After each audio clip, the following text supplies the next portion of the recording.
Olá a todos, boa tarde. Hoje vamos falar sobre o mal. Em psicologia analítica, o mal foi introduzido no conceito de sombra, ou seja, se fala do mal através do conceito de sombra. A sombra é um dos arquétipos junguianos.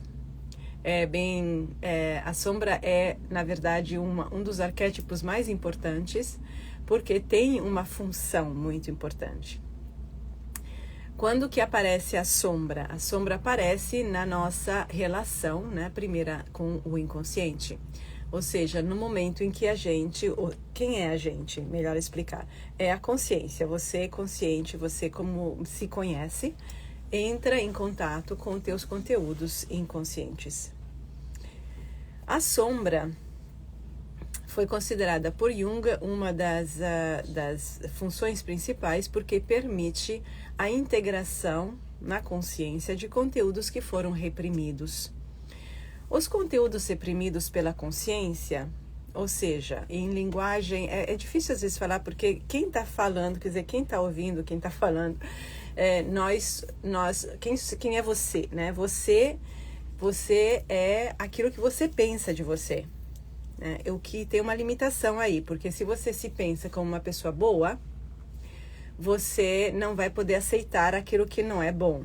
Se você se pensa como uma pessoa generosa, você não vai aceitar aquilo que não é generosidade dentro de você.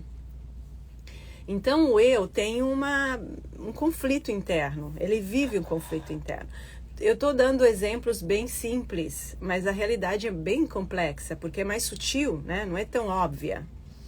Então, quando tem algum conteúdo interno, alguma coisa dentro de você, conteúdo interno é o que você pensa, sente, percebe, fareja, tem a sensação vem de dentro de você, é um conteúdo, está em desacordo, em desarmonia com aquilo que você acha que tem que ser, te ensinaram que é para ser, e você assumiu, você tem que ter assumido, né?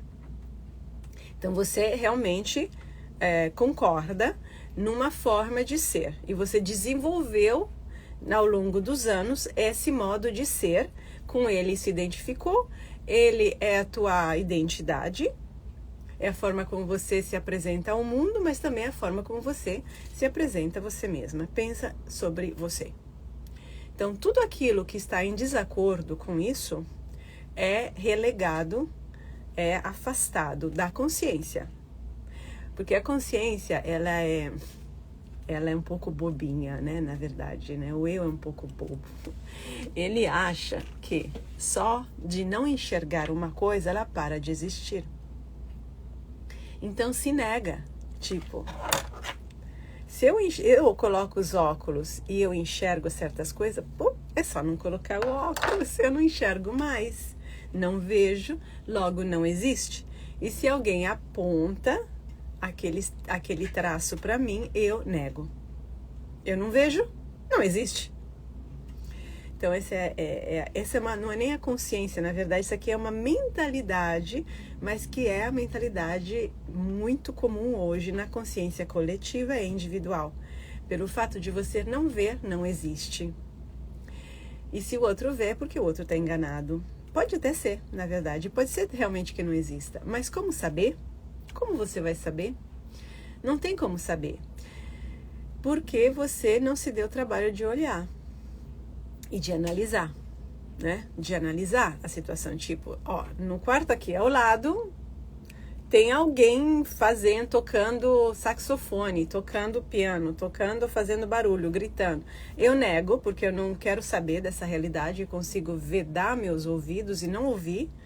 E aí eu não vou saber se é real ou não. Então eu preciso assumir, não tem como não assumir e se dar o trabalho de ir lá ver, de enfrentar o que tem que ser enfrentado, de olhar, de entender, de assumir a realidade, o real, o que é verdadeiro. Aí eu vou poder dizer para outra pessoa, não tem ninguém tocando piano aqui, não. Ou, não é piano, é flauta. Ou, não, estão berrando, eles não estão conversando. É isso. Mas isso implica se dar o trabalho. Mas como que eu vou fazer isso se eu me considero uma pessoa silenciosa? Uma pessoa educada, uma pessoa sempre civil e gentil?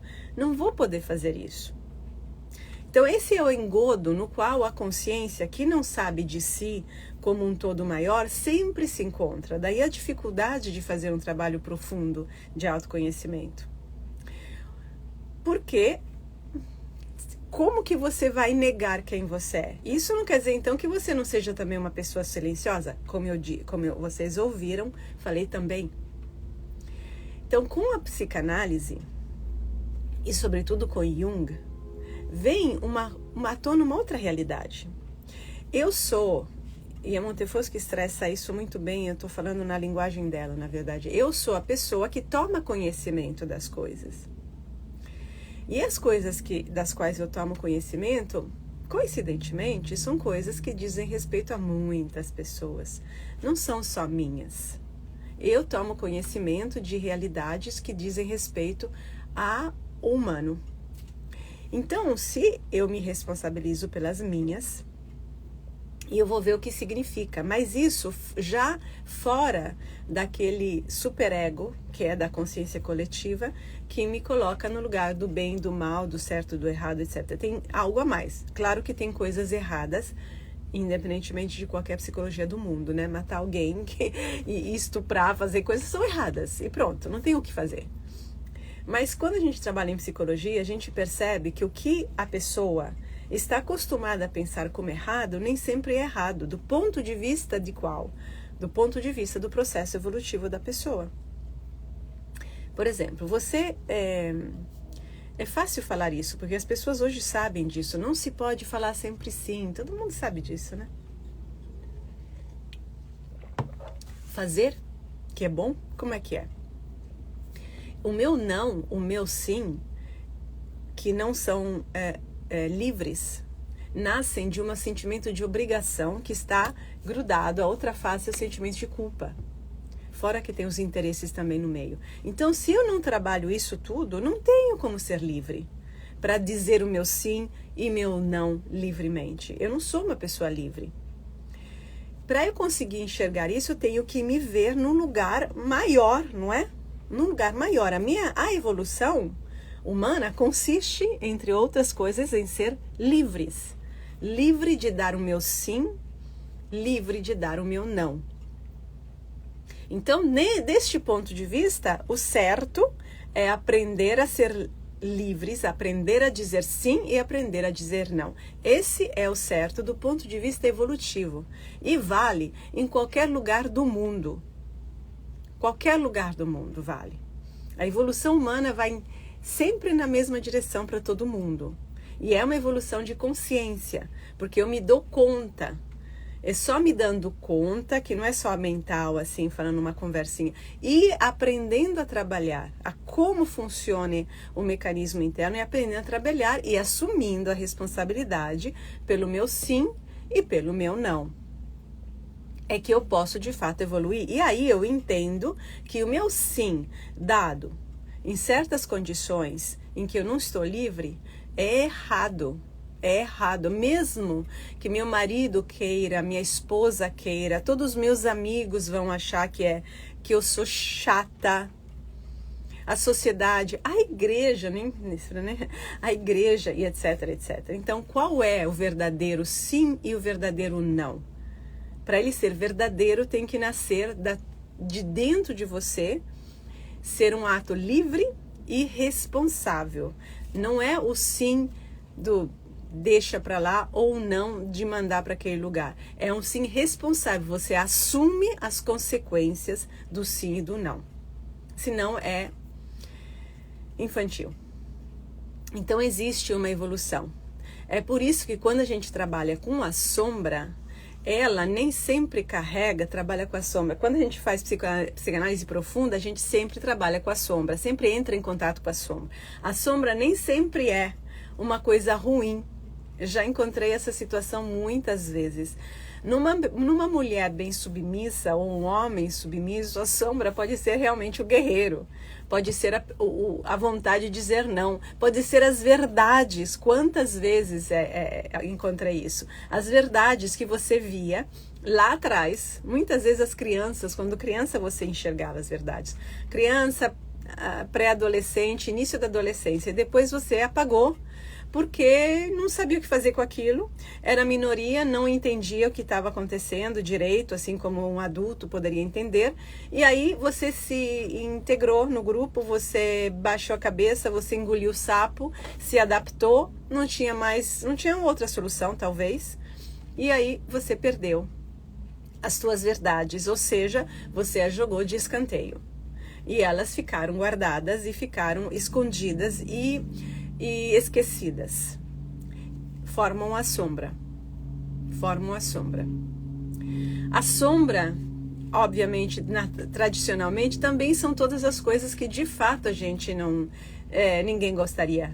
A inveja, a ganância, a maldade. É maldade mesmo, assim, não tá nem aí com ninguém. De querer só a própria vantagem, o interesse. Todos esses aspectos negativos que todo mundo conhece fazem parte da sombra de muitas pessoas e não são assumidos. São camuflados.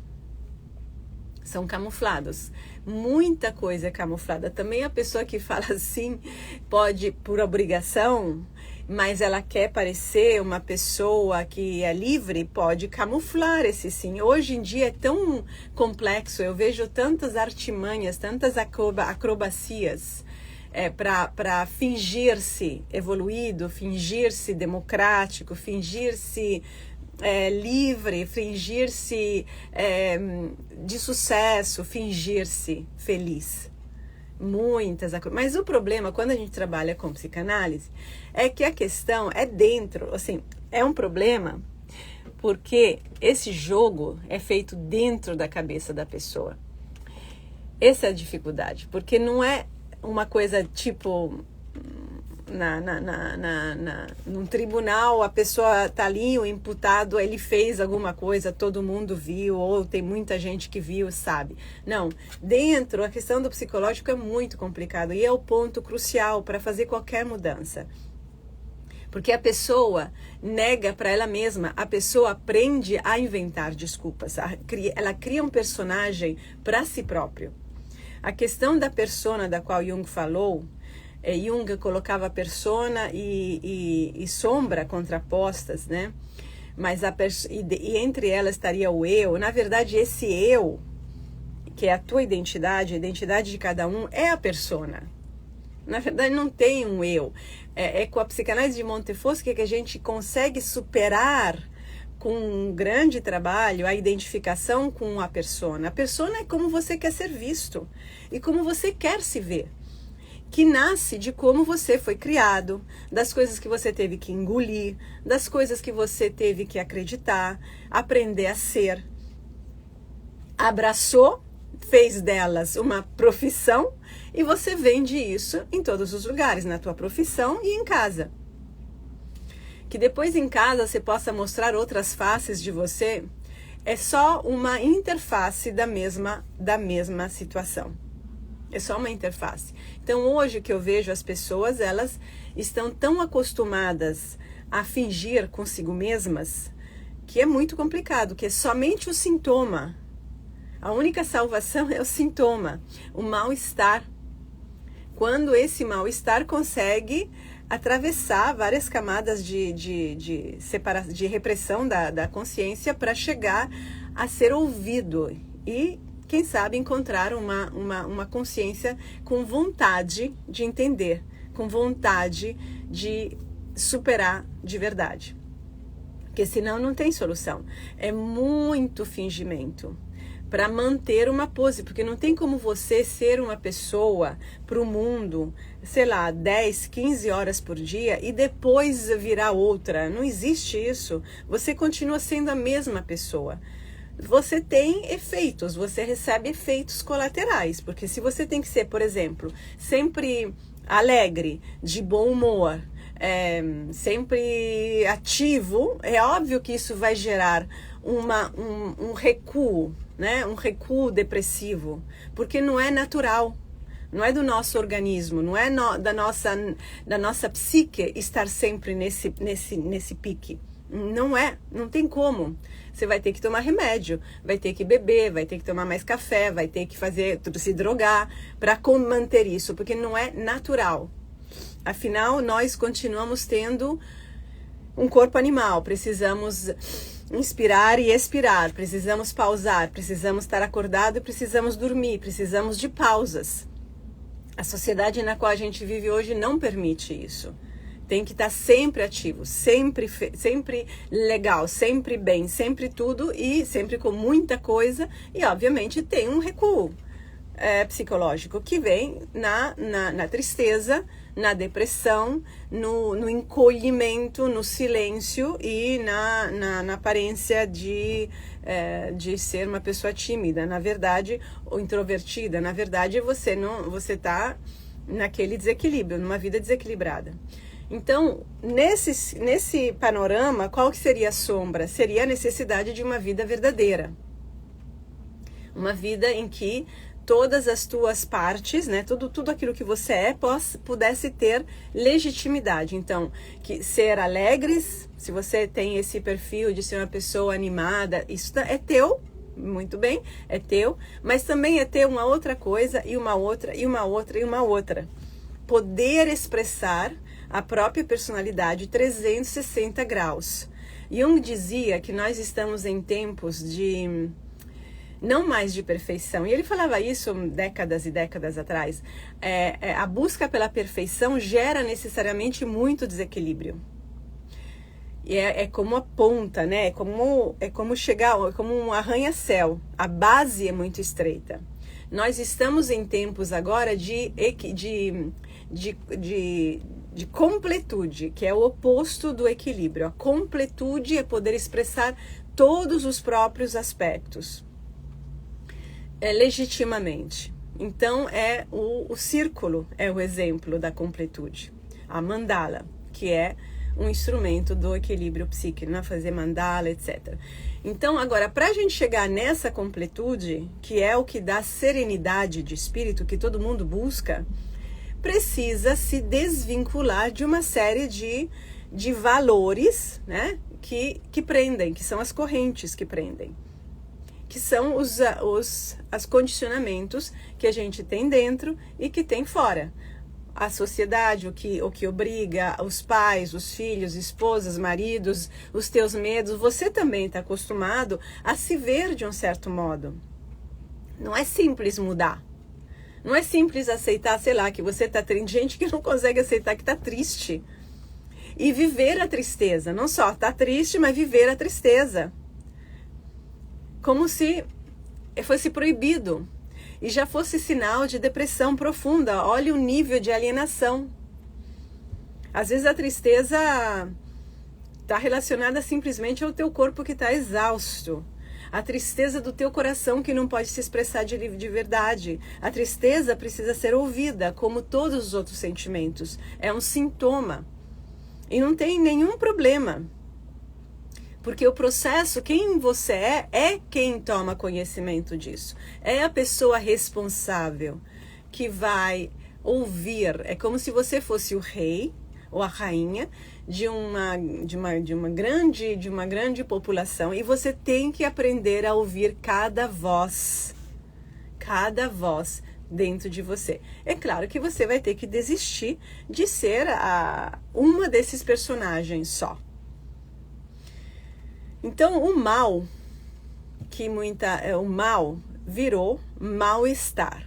O mal-estar psicológico e físico é uma expressão daquilo que foi jogado de escanteio, considerado como mal, onde mal tem um valor completamente, absolutamente relativo. É relativo aos valores deste momento social. 50 anos atrás era mal. Era um sinal negativo uma mulher andar na rua de calças, não é? Ou se divorciar. Isso então provavelmente era do diabo. Os tempos mudaram, são valores relativos a um tempo social. Ou seja, valores relativos a um nível de consciência. Então, as pessoas que estão ainda nesse nível de consciência, de 50, 100 anos atrás, ainda acham que uma mulher divorciada é errada, ela fez errado, o marido a largou, e ela é do demônio, talvez, e coisas assim. são pessoas atrasadas. Por que eu digo atrasadas? Não é um preconceito, um valor de julgamento, não.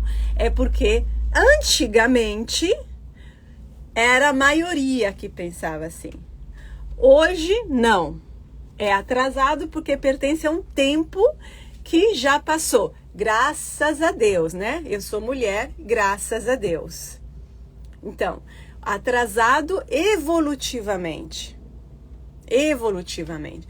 Mas como vocês podem perceber, conversando por cá e para lá, as pessoas se parecem iguais a você, ou até você acha que sejam tuas amigas, a gente está no mesmo grupo, pertencemos ao mesmo âmbito social, cultural, e elas podem ter ideias completamente esquisitas e acreditar piamente nelas.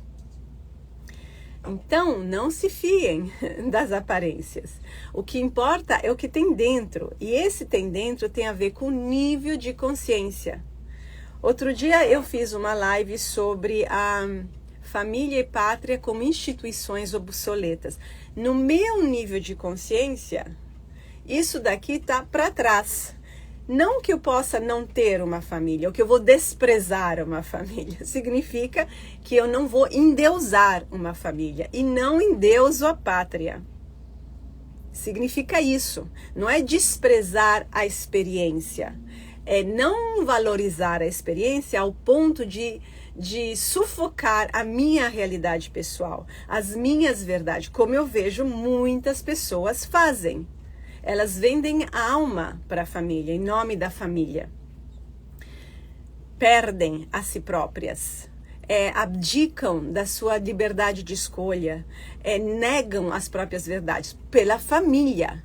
É uma instituição. Enquanto instituição, eu a considero hoje obsoleta. E por quê que eu acho que eu estou de vanguarda? Porque a sociedade inteira, não só brasileira, mostra a crise da família. Tem crise por todo quanto lugar. Tem alguma coisa que não está funcionando mais. Então, por isso que eu até posso falar isso sem ser queimada ou ser na fogueira ou ser banida do Instagram. Porque isso não é mais tão louco. Pátria, eu acho óbvio, assim, eu acho óbvio. Quando o mundo está regrado por outros valores que não os valores de cada lugar. E quando cada lugar, cada país vive de valores de todos os países, né? Hoje a gente está todo mundo misturado e eu acho ótimo, eu gosto. Então, o mal para o patriota é a penetração de novos valores e de novas visões dentro da sua visão de mundo. Esse é o mal. Mas não temos como parar isso. Por exemplo, nesse exemplo, não temos como parar isso. Quando eu cheguei na Itália, que eu era criança, tinha 5 anos, eu fui discriminada. Eu me senti discriminada, porque eu não era italiana.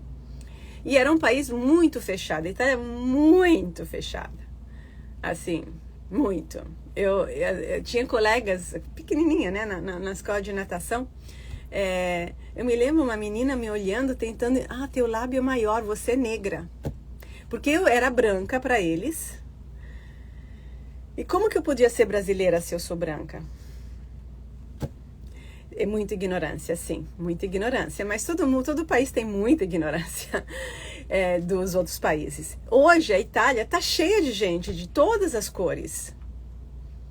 Todas as cores, que falam um italiano perfeito e, portanto, parecem italianas. Então, estamos indo nessa direção. Se a pessoa que mora lá, que, sei lá, anos atrás me discriminou, não gostar, não temos o que fazer. O mundo está indo nessa direção. Estamos nos misturando. Então, o patriotismo realmente está caindo aos pedaços. Fora que, economicamente, somos regidos por uma aliança que é absolutamente internacional, não é do país. Bom, esse é só um exemplo para dizer, o mal, muitas vezes, pode ser o que está de vanguarda e que não é aceito pela consciência, porque a consciência se apega ao antigo, ao velho. Exemplo, quantos casamentos estão caindo, eu vejo isso muito, e a pessoa vai negando essa realidade. Vai mudar? Vai melhorar o casamento? Não vai. Não vai mudar. Alguém experimentou isso? Vai mudar? Não vai mudar. Se você finge que não aconteceu nada, vai só piorar. Vai só piorar. É assim que funciona. Então, nós, humanos, eu acho, pelo jeito, né? Só temos uma opção, uma só. A opção é de nos abrirmos com coragem e fé para o novo. Para encarar o que tem que encarar. Porque o oposto é ficar com aquela coisinha, aquela realidade parada, que é como água parada. Vai virar dengue. Não tem jeito. Então, falta coragem. Agora, tem coisas realmente, isso é um aspecto do mal. Jung via isso. Quando ele dizia que o inconsciente não traz só coisas negativas. Parece negativa para quem está lá, apegado ao passado, mas ele aponta o futuro, aponta para o futuro. Ele nos traz as inspirações, as sugestões que dizem respeito ao nosso desenvolvimento. Agora, para chegar lá, a consciência, ou seja, você, a pessoa, precisa aprender a se desvincular sem se sentir desesperada, sustentando a atenção, sem se perder. Significa ela aprender a se desvincular dos valores antigos, dos apegos antigos. E esse é o trabalho da psicanálise junguiana. Isso é que Jung introduziu. Aprender a se desvincular sem se sentir mal, ruim, ingrato. A palavra não é boa, ingrato com os pais, né? É isso. Sem fazer isso como um ato de rebeldia, mas como um ato de responsabilidade para consigo mesmo. E possivelmente, dentro do possível, como um ato de amor. Agora, não quer dizer que o outro vai gostar, mas cada um escolhe as suas reações. Eu não sou responsável pelas ações dos outros. Eu sou responsável pelas minhas. Então, o mal pode ser, o que a gente vê como mal é relativo, porque pode estar simplesmente me apontando para o futuro. Para a Igreja Católica, Galileu era mal, porque Copérnico, Galileu, todos esses grandes cientistas que trouxeram novidades, que desafiavam crenças antigas, eram do mal. Então, o mal, muitas vezes também dentro da tua psique, é somente o futuro que está te chamando. Agora, tem o mal no sentido também das coisas ruins. Ou seja, desculpem, ruins aqui quer dizer você tem inveja e você é falso. A falsidade. A falsidade é uma das coisas mais comuns que existem hoje em dia. A falsidade. Fingir ser uma pessoa que você não é. Fingir acreditar em coisas que você não acredita. Fingir gostar quando você não gosta. E fingir não gostar quando você gosta. Fingir. Fingir tão bem fingido que você nem sabe mais que fingiu. Negar, se alguém perceber alguma coisa, negar e jogar para cima da outra pessoa a responsabilidade, ou seja, dizer você que está enganado. Junto com a falsidade tem a manipulação dos afetos, te fazer sentir culpado, a manipulação dos afetos te seduzir, te deixar se sentir confortável, te adoçar ao ponto de você cair na lábia de qualquer coisa que a pessoa queira falar, e assim vai, tá cheio disso. Isso aqui é o mais comum. Isso é ruim, aquilo que eu chamei de ruim mesmo. Isso aqui é o mal. Na psicologia, na psicanálise, que trabalha com questões profundas, né? Por isso que eu chamo de psicanálise, esse chama psicanálise porque trabalha com o inconsciente, ou seja, com as coisas das quais você não tem consciência. Esse é realmente muito complicado, porque a pessoa que não quer ter consciência, porque não é conveniente, vai negar. Eu acho que já deve ter acontecido com vocês. A pessoa simplesmente nega, né? E diz que você que está inventando, você que está imaginando coisas. E se você não se conhecer o suficiente, você vai cair nessa e vai acreditar que de fato você se enganou. Se você não tivesse enganado, acreditar que se enganou vai baixar a tua autoestima, você não vai acreditar muito bem em você, vai aumentar a tua submissão ao que os outros falam e aumentar a confusão mental. É um fato, é um fato. Por isso é importante se conhecer. E isso se faz com uma outra pessoa. Porque não é para te dar o aval, porque as duas cabeças que pensam formam uma verdade muito maior do que uma cabeça só. Porque a cabeça só, se você não está acostumado com isso, um dia você estará acostumado e tudo bem, mas se você ainda não está acostumado com isso, você não sabe se você está mentindo para você, se você está inventando coisas, você não tem referências. Por isso que a análise é um diálogo a dois, não a três, inclusive, não é de grupo, é dois. Porque a intimidade intelectual é muito importante. Então você vai, se você não se conhecer é suficiente, você só pode acatar o que o outro fala. Se ainda mais, como acontece frequentemente, a pessoa falsa for uma pessoa que tem uma certa prepotência, porque ela acredita, não é que ela acredita, às vezes até acredita, mas ela está imbuída, ela está imbuída desse lugar. Então, não tem brechas, não tem qualquer brecha para reflexão, para o questionamento. Quem está questionando, o questionamento é uma posição intelectual flexível. O questionamento ele não é prepotente. Não estou falando da polêmica, da vontade de brigar, não. O questionamento é uma atividade de duvidar, de observar, de refletir, de tentar entender. É um processo flexível. Não é uma muralha. A pessoa que está imbuída de falsidade é uma pessoa que se apresenta a você como uma muralha. Então ela parece mais forte. E se você está nesse modo de questionamento e se ainda por cima você está apontando um defeito, a falsidade, mas você mesmo não é uma pessoa assim, você vai cair. Você não vai ter forças. Inclusive, por falta de autoconhecimento e de conhecimento do humano. Porque com pessoas assim, não tem como lidar. Não tem. Não tem brecha nenhuma. Não tem nenhuma brecha. Tudo isso é conhecimento do humano. Então, quando a gente fala de sombra, significa partes da gente que, culturalmente falando, foram descartadas, tanto na cultura da tua família, como na cultura do teu ambiente social ou do teu país. Se você estiver no Irã, por exemplo, eu, do jeito que eu tô, eu vou ser queimada imediatamente, não é? Isso seria mal? Então, o que é mal? Agora, eu escrevi uma vez um artigo sobre Lúcifer, né? E a palavra Lúcifer significa quem carrega a luz, que é a luz da consciência. Aí a gente vai para a serpente do paraíso, a tentadora, ou seja, a tentação de saber mais, que é aquela voz que vem, tá bom.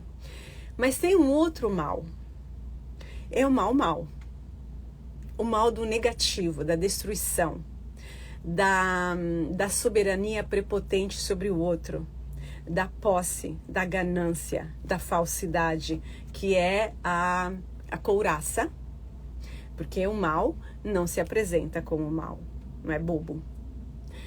Se apresenta de uma forma sofisticada, de uma forma que seja agradável, aceitável, mas os efeitos são negativos. Então, esse outro mal também existe. E é porque as pessoas boas continuam fingindo que não existe, é que ele pode continuar existindo. O que é exatamente, não sei e não vou entrar nesse assunto. Eu só sei que sei. Eu só sei que isso existe. E que tem pessoas que estão além de cura. Além de cura. Inclusive porque para a cura verdadeira implica que você esteja disposto a fazer o caminho. Eu não curo ninguém. E nenhum terapeuta tem como curar ninguém. E mesmo que aconteça uma cura momentânea, pequena, pontual, num trabalho de terapêutico qualquer, não se sustenta não se sustenta. Porque a verdadeira cura é você que tem que assumir, começando com assumir o teu processo, a tua própria sombra, começando pequeno mesmo da tua vida, que não é pequena, a tua sombra, e aí que você vai poder virar uma pessoa atuante, realmente atuante o bem no mundo. Senão você só cúmplice, continuará sendo cúmplice do mal, mesmo que você não esteja fazendo diretamente o mal.